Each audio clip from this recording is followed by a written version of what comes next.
On to race number 4. The fourth on the programme is a Class 4. It's actually a cup race as well.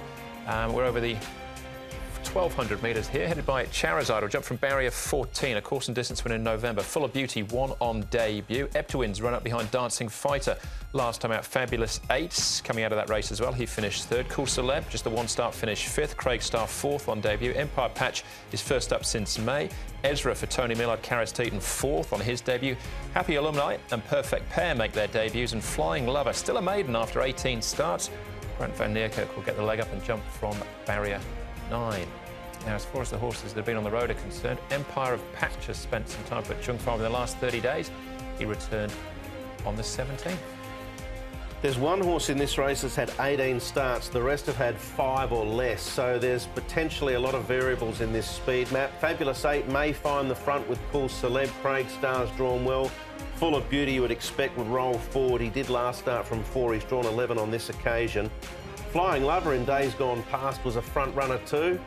Ezra towards the back possibly, although there's an option to roll forward. Charizard generally gets back and closes late. Good run last start by Eptowins. He's the one on the far side there, and I thought this was a nice piece of track work from him as well. He's going very well at the moment. And visiting jockey Hugh Bowman, he'll be riding Eptowins, barrier number 4, so he should get a nice run in transit. Fabulous 8, I thought last start he was looking for the 1,200 metres, and they've put him up to the 12, so his 2 runs to date have both been pretty good. Responsibly knows his horse pretty well now, and he'll stick with the ship. From barrier 5, he'll be right on the pace over the 1,200. And a Perfect Pair, I thought I'd highlight one of the newcomers here. Douglas Whiteaboard had 3 trials in Australia before he got here. He's had 4 trials here, £11.25 for Perfect Pair, and his track work hasn't been too bad. All right, one of the 2 debutantes in the field. This is the first leg of the Triple Trio with a $3.2 million jackpot, being an estimated return in the region of $7 million. For Triple Trio players. We'll try and narrow it down for you, starting off with Full of Beauty, who was a winner on debut, a well-backed winner on debut as well. This was Cool Celeb making his first start, finished 5th. Yeah, look, he got to the front here. Maybe he just got to the front a little bit too soon because he took off and he was a little bit of a sitting duck. There was only one horse that got close to him, but he just hung on the inside. So it was a really good debut run from him. Now, he's got barrier 11. He drew 4 on this occasion, so it's just going to be a little bit trickier for him. But he did everything right, and he was a debut winner.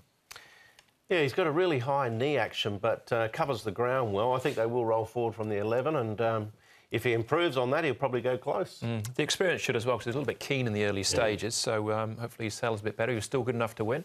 Let's have a look at Fabulous 8, finishing 3rd, with Eptowins finishing 2nd behind Dancing Fighter. As Paul mentioned with his track work, it was a better run from Eptowins 2nd up behind Dancing Fighter, drawn well. And Fabulous 8, I think getting to the 1,200 now is perfect for him. He's had a couple of nice runs down the 1,000. Yeah, like both these horses, I think they're both really good chances in this race.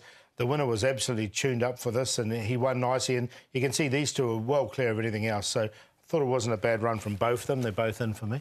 All right.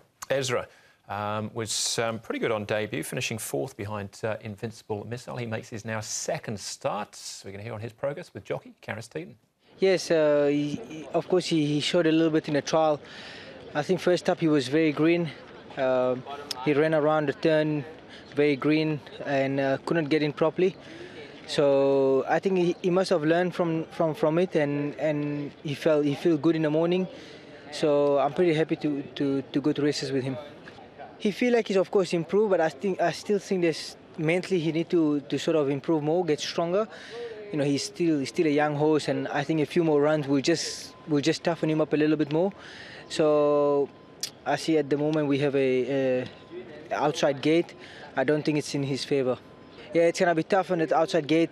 Like I say, he's not the type of horse that he knows a lot around the turn, how to jump and run properly. So we're going to have to go through a race with Tony and see what his plan is. All right, the gate seems to be Karis's main concern. The horse clearly has ability, though, Paul. Favourite Full of Beauty? Yeah, I'm going to go with Fabulous 8. He's a horse that's come up at a bit of a price as well. He's been looking for the 1,200, I think, from his 2nd start, and he's run really well both times. So he's on top. Ezra, obviously, the draws are concerned, but that trial win was really good, and Prance Dragon, who's a higher-rated horse on the outside, ran well on Wednesday night. Eptowins is another real improving horse. I've got Fabulous 8 ahead of him because I thought he might get first run on him. And Beauty, Full of Beauty, did nothing wrong on debut and won nicely. 5-9-4-2 for me. Yeah, there's quite a lot of, possibilities here, the way the race may unfold and potentially the result as well. 5-2-1-9, Fabulous 8, Full of Beauty, Charizard, Ezra, but Eptawin's obviously an interesting runner. Craig Starr's drawn well. And I think the two newcomers will create a little bit of interest. So it's a tricky little first leg of the triple trio. It certainly is, yeah, with the lightly raced horses. But, 2 and 4 is my corner there in race number 4.